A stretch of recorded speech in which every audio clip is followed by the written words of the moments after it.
Alright, welcome back to the channel. So today we're going to be talking about a very popular sleight of hand technique called the snap change. So over the course of this video, I'm going to be teaching you two variations. So one is the more traditional handling of the snap change, and the second variation is going to be one that's taught in Ernest Eric's By Forces Unseen, and I'm also going to be teaching you the cleanup to the Ernest Eric handling. So the reason why I'm teaching it is because I do have a reason as to why I generally prefer the Ernest Eric handling of snap change. So I'm going to go over those reasonings as well, and how we can go ahead and,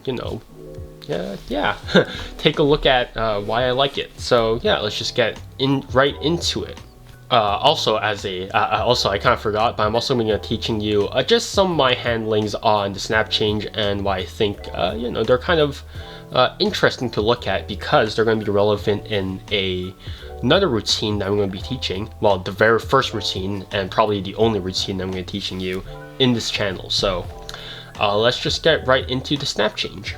So the snap change actually comes from a guy known as Horace Golden. He first published the snap change under the name of the Golden Visible Change back in Forelli's Card Magic Part 2 back in 1933. Ed Marlowe, on the other hand, published it in Marlowe's Magazine Volume 2 back in 1977 under the name of the snap change. So there's a 44-year-old time gap. So it is, it's a miscrediting that we give to Marlowe rather than Horace Golden. But with the history out of the way, let's just go right into the snap change.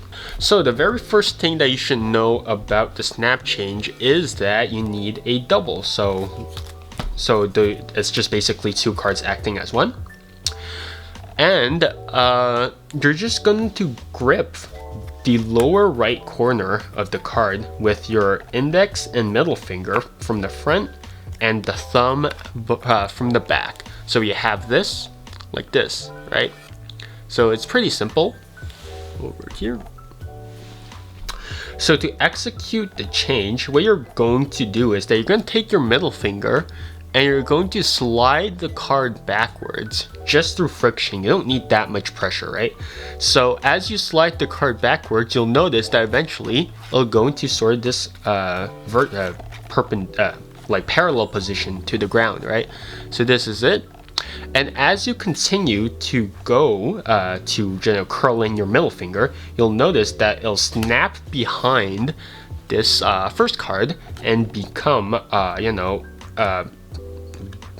be covered by this card. So now you have this angle and this by the back, right? So once again, I'll go over it.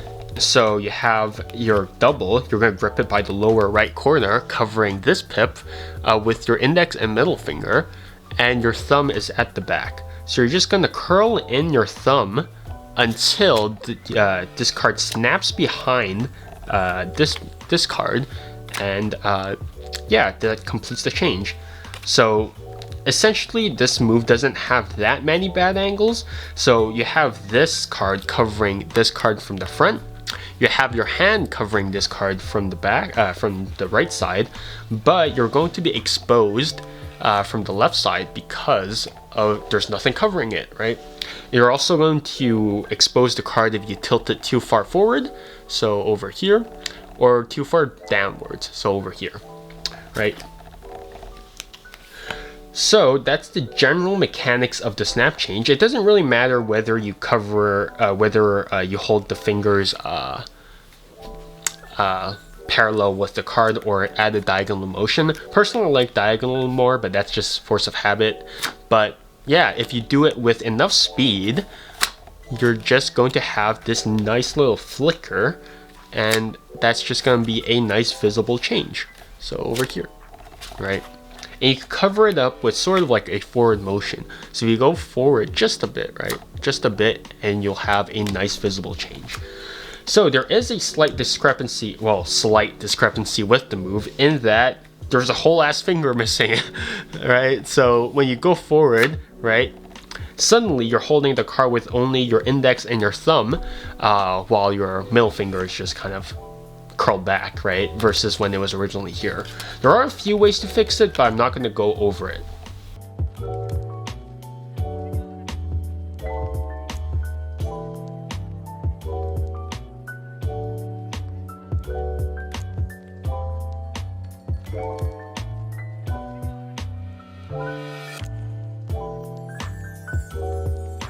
So that's it for the original handling of the snap change. Now we're going to go over the Ernest Eric handling of the snap change. So instead of holding the card by the lower right corner, you're going to hold the card by the lower left corner, and you're going to shift the card until it is upright, like so, right? And from there, you're just going to execute the snap change as per usual, but this time you'll notice that the card is standing up, right? So that's basically the only difference. You're just tilting like the axis of the card, but there are a few caveats with that. First off, the angles are slightly worse because of how long this card is. You'll notice that this corner tends to stick out just a bit, so you might want to angle your hand to the right just a bit, right? Just a touch. Yeah, so generally angles are the same except for this one corner that's sticking out just a bit. So if you do it from a normal snap change angle, chances are it might flash, but it doesn't really matter. So the reason why I actually prefer this change over like the original change is actually because of the pips, right? For the original snap change, you're covering this pip right here, which is indicative of the identity of the card, right? Which I'm not the biggest fan of. But if you just tilt it like so, you're actually gripping it by the white corner, right? By the white pip. So by doing so, now the audience member has the full exposure of the card versus if you're just covering one side. So to some that might be a disadvantage, but to me, it's an advantage, I guess.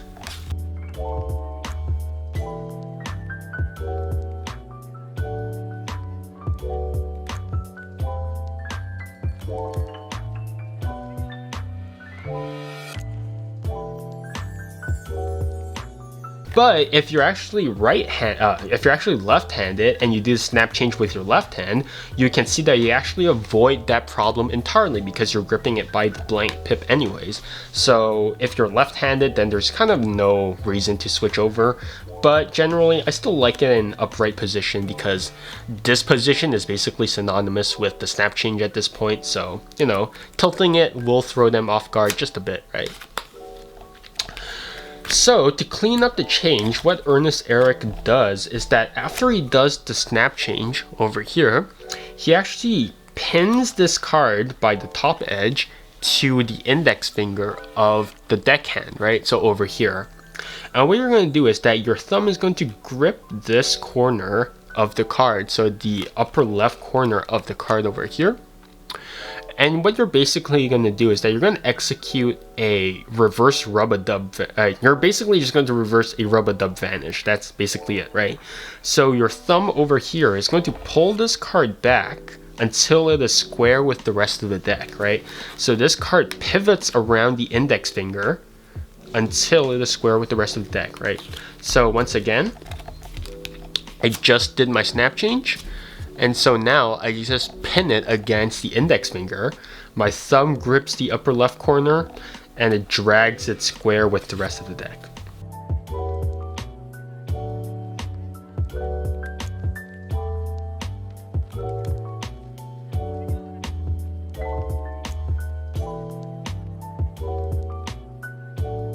But the very main reason as to why I want to touch on the snap change was because there's actually a few handlings that I think are interesting, and I think that some people can benefit from them. So let's just give an example. So you actually don't need both cards to be next to each other to do the snap change. You can happily have some distance between the card before you execute the snap change. So let's take, for example, a card fan, right? So if you have a card, let's just use this. So you have a card. Sorry, this deck is kind of clumpy. If you have a card outjogged in the center of the deck over here, what you can do is that you can actually use your right thumb to drag the card behind this, the outjog card, so it's still covered by the fan over here, right? And what you can do is that you can drag the card forward until it sort of hits your index finger, and under one motion you can execute the snap change as you pluck the card out. So this is actually pretty cool because, sorry, I'll just zoom out just a bit. So this is actually pretty cool because if you do it as like one singular motion, so you do the pull forward and the snap change at the same time, you know, it's pretty nice, I guess, if you want to call it.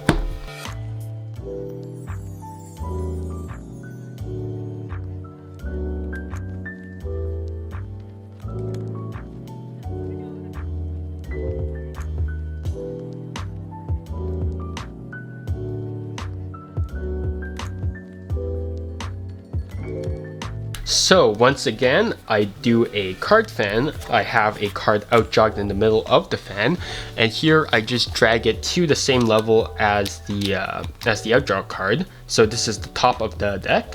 So here, to execute the snap change, I just drag it forward and I do the snap change basically at the same time, right? Here, right? And that's the snap change. So that is the very first variation of the snap change. I do think Shin Lim did have a hand in it, but yeah. This next one is a snap change, but done from the center of the deck, but without a fan.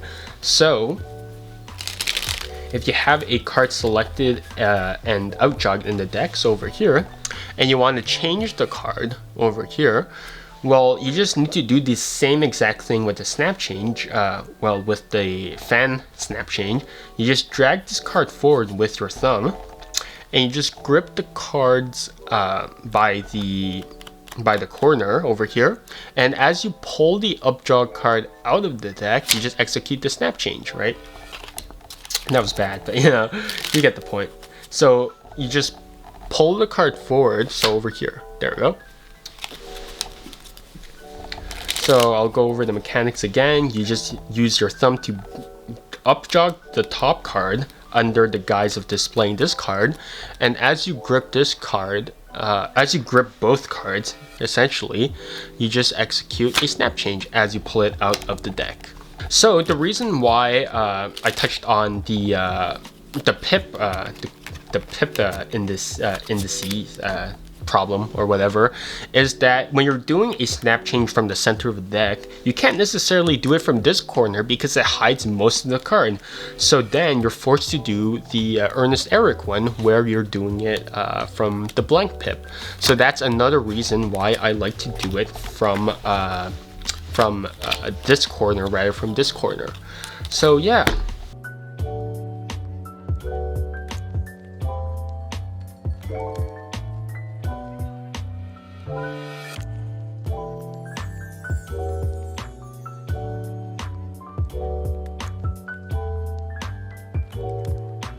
That's about it for this video. Hope you enjoyed the snap change.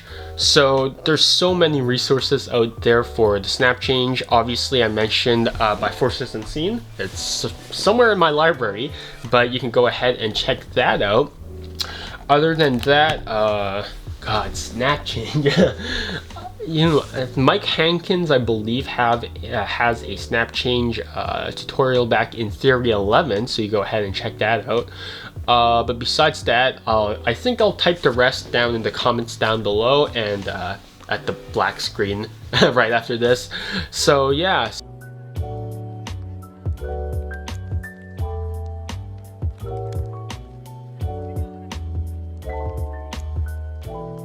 So that's about it for this video. I hope you genuinely enjoyed it and you get some mileage out of the snap change. There's so many ways that you can study the snap change. Just Jack Patton's motionless snap change is another one that you can study, but he hasn't released anything yet. So you know, you can go harass him. Don't harass him, but you can go message him like, oh hey, I want to learn it. Do you have any resources and whatnot? So you know, just hit him up. Be nice about it. So you know. But besides that, yeah, that's about it. And so yeah, see you guys next week.